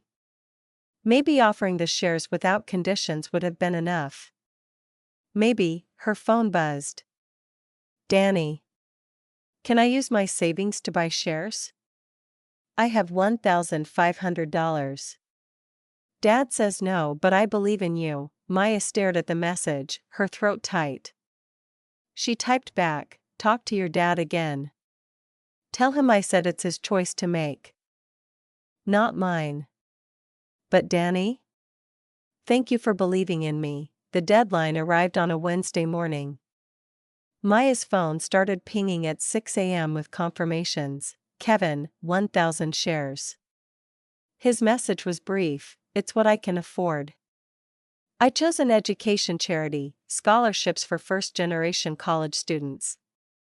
For what it's worth, I'm trying to do better. Jessica and Brett, 5,000 shares. Jessica's note was longer, we're restructuring our lives. Downsizing the house. Selling the BMW. Focusing on what matters. You gave me permission to stop performing. Thank you, Brandon, 10,000 shares, plus 750 shares in Danny's name. Teaching my son to invest in people he believes in. Starting with you. Our charity will be agricultural education programs. Linda and Richard, 10,000 shares. Linda called instead of texting, her voice thick. Your mother would have done the same thing. Tested us. Challenged us. We're honored to be part of your vision. We chose food banks, obviously. Maya sat on her couch, her second-hand coffee growing cold, and felt something shift in her chest.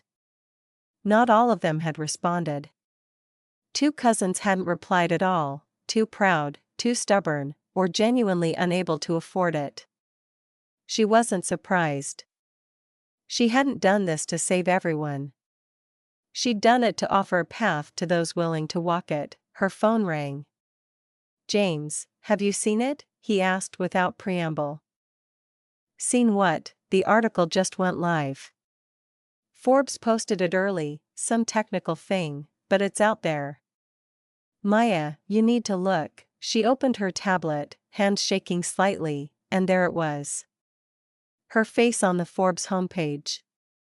Not a glamorous shot. James had used a photo from her Sonoma farm, dirt under her fingernails, hair pulled back in a practical ponytail, surrounded by vertical farming towers. The headline, The Gardener Who Grew a Billion-Dollar Empire, How Maya Chin Solved Food Deserts While Her Family Thought She Was Failing. Maya started reading. James's writing was sharp and clear, telling her story but focusing on what mattered, food insecurity, urban agriculture. The technology that could revolutionize how cities fed themselves. He quoted her extensively, but the quotes he'd chosen were the ones about mission and purpose, not wealth and revenge. I didn't hide my success out of shame, her quote read. I hid it to test whether the work itself was valuable. If people only paid attention because I was rich, then the mission didn't matter. Now we know it does. Another quote, from later in the article, my family taught me an important lesson: the things that look like success often aren't. Real success is measured in impact, not Instagram posts. Maya scrolled through the article, reading James's analysis of terraced technology, his interviews with community leaders in neighborhoods where her gardens operated, his careful documentation of the company's growth. The family drama was there, he hadn't shied away from it, but it was context, not content. The real story was the work, James, she said into the phone. It's perfect, yeah? He sounded uncertain, which was unlike him. You're not mad about no. You got it exactly right. This is what I wanted people to see, good. Because it's already going viral. My editor says the website traffic crashed twice in the first hour. Every major news outlet is picking it up. Maya, you're about to become very famous. She should have felt panic. Instead, she felt calm. Ready. When can I see you? I'm already in my car. 20 minutes? I'll make coffee. He arrived in 15, letting himself in with the key she'd given him 2 weeks ago when the fake relationship had started feeling decidedly non-fake. He found her on the couch, tablet still open to his article, and sat beside her without a word. The IPO opens in an hour, Maya said. My lawyers have been calling nonstop. Interview requests from every major outlet. Speaking invitations. Partnership offers. She turned to look at him. It's starting, how do you feel? Terrified. Excited. Grateful. She leaned into him, and he wrapped an arm around her shoulders. Ready, they sat in silence, watching the sun rise over Oakland through her apartment's single window. In an hour, Terraced would go public. Her family members who'd invested would see their net worth increase exponentially. Her face would be on magazine covers and news websites. Her anonymity, carefully maintained for 8 years, would be gone forever, but James was here, solid and real beside her. And somewhere in 47 cities, vertical farming systems she'd designed were growing food for people who needed it. Danny was planning his college applications, his future secured. Jessica was restructuring her life around something real. Brandon was learning to listen to his son. I need to tell you something, Maya said. James tensed slightly. Should I be worried? Stanford called. They want me to keynote commencement this spring. She felt him relax. I said yes, but only if they let me bring a guest to help present. Someone who understands the mission. Who? Danny. I want him to co-present with me. Show the students that real innovation comes from passion, not prestige. James kissed the top of her head. You're going to change everything. I'm going to try. Her phone buzzed. The stock market opening. She pulled up the Terraced ticker on her tablet. And they watched together as the numbers started moving. $47. 50. 55. By the time the opening bell finished ringing, Terraced was trading at $63 per share. Maya did the math quickly. Her family members who'd invested had just made significant gains. Kevin's 1,000 shares were already worth $63,000. Brandon's 10,000 shares were worth $630,000. In 5 years, if the company kept growing, they're going to be millionaires, James said quietly. They're going to have choices, Maya corrected. What they do with those choices is up to them. 3 months passed in a blur of interviews, conferences, board meetings, and expansion planning. Terraced systems were being installed in 12 new cities. Partnership deals with municipal governments were signed. Maya's face became recognizable enough that she started wearing sunglasses in public, though she refused to move out of her Oakland apartment despite her lawyer's concerns about security. James moved some of his things in after the first month: a toothbrush, then some clothes, then his camera equipment, until one day Maya realized he'd been living there for weeks and neither of them had discussed it. They navigated their relationship carefully, maintaining boundaries around his continued coverage of the sustainable agriculture industry.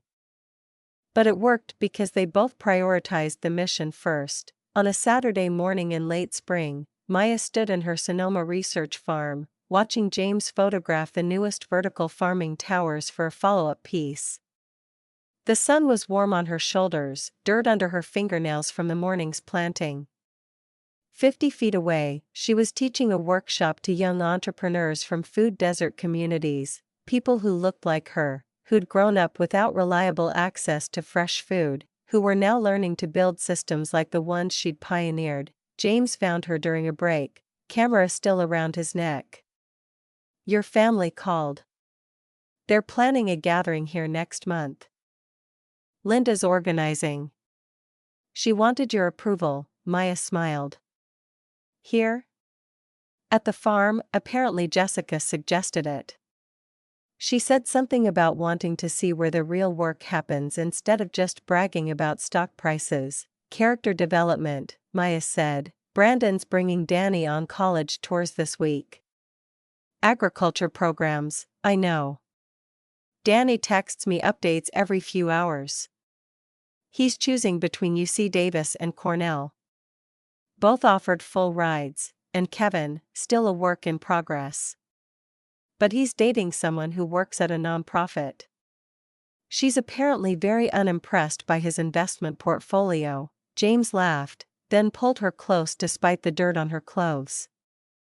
"You changed them." "I gave them permission to change," Maya corrected. "There's a difference." The gathering happened on a perfect Sunday in May. The family arrived in normal cars, even Kevin, whose Tesla had been replaced with a sensible electric sedan. They came with folding chairs and potluck dishes, setting up on the farm's central lawn while Danny gave tours of the vertical farming systems to anyone willing to listen. Maya watched from the research facility's deck, observing the transformation. Jessica and Brett arrived first, their body language more relaxed than she'd seen in years. They'd sold the Atherton house and bought a modest place in Fremont, Jessica told her via text. Focusing on downsizing their lives and their debt. They were rebuilding their marriage around something real. Brandon and his wife engaged deeply with Danny, asking genuine questions about his research, his college plans, his dreams. Brandon looked lighter somehow, the aggressive posturing gone. When he spotted Maya, he raised a hand in greeting, no performance attached. Kevin brought his new girlfriend, a woman named Sarah who worked at a food justice nonprofit and who looked distinctly unimpressed by the wealth on display. Kevin seemed almost grateful for her presence, using her as a tether to something authentic. Linda and Richard arrived last, bringing flowers for Maya and actual questions about the research facility. Linda had started volunteering at the Peninsula Food Bank, she mentioned quietly, working with their community programs. Richard had begun mentoring young entrepreneurs, using his early tech experience to help people build sustainable businesses instead of just pursuing exits. Danny found Maya as the sun started setting, his enthusiasm boundless. "Aunt Maya, I got my acceptance letter from Davis. Full scholarship, just like you said. And I got into their honors program. They want me to work with Dr. Chen, no relation, on sustainable irrigation systems." Maya pulled him into a hug, this kid who reminded her why she'd built everything in the first place. "I'm so proud of you. I wrote my essay about you. About how real success is measured in the problems you solve, not the money you make." Maya felt tears prick her eyes. "Danny, you're going to do incredible things, because you showed me it was possible." He hugged her tighter.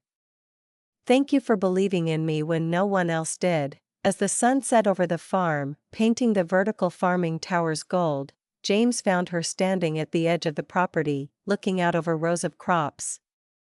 He slid his arms around her waist from behind, resting his chin on her shoulder. "What are you thinking about?" he asked, that day at the mansion. When I revealed everything. I was so angry. I wanted them to feel small, and now I'm just grateful. They pushed me away, and I built something beautiful in the space they left.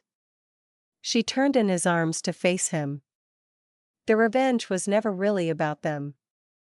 It was about proving to myself that I was right. That this mattered. Did you prove it, every single day?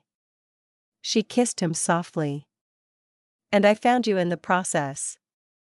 So maybe I should thank them, James laughed. Think you'll write a book about all this? Only if you write it with me, deal. But I have one condition. What? It has to include the part where I fell in love with you while you were systematically destroying your cousin's ego with nothing but factual statements. Maya smiled. That's a weird moment to fall in love. You were covered in metaphorical dirt, standing in your truth, watching terrible people realize they'd underestimated you for 8 years. He pulled her closer. It was the hottest thing I'd ever seen. She kissed him as the sun set over the farm she'd built, the family she was helping heal, and the mission that was just beginning. Behind them, the gathering continued, imperfect, messy, real. Danny was explaining photosynthesis to his cousins with infectious enthusiasm. Linda was laughing at something Richard said, her performance dropped. Jessica was taking actual notes on sustainable building materials. The vertical farming towers glowed in the golden hour light. In 89 cities across 12 countries. Systems Maya had designed were growing food for over 5 million people annually. Her family's collective investment had grown to over $2 million per family member, and they'd started planning their charitable giving with the same careful attention they once reserved for status signaling, but Maya still lived in her Oakland apartment. Still drove the Honda Civic. Still got dirt under her fingernails every day, and she wouldn't have it any other way.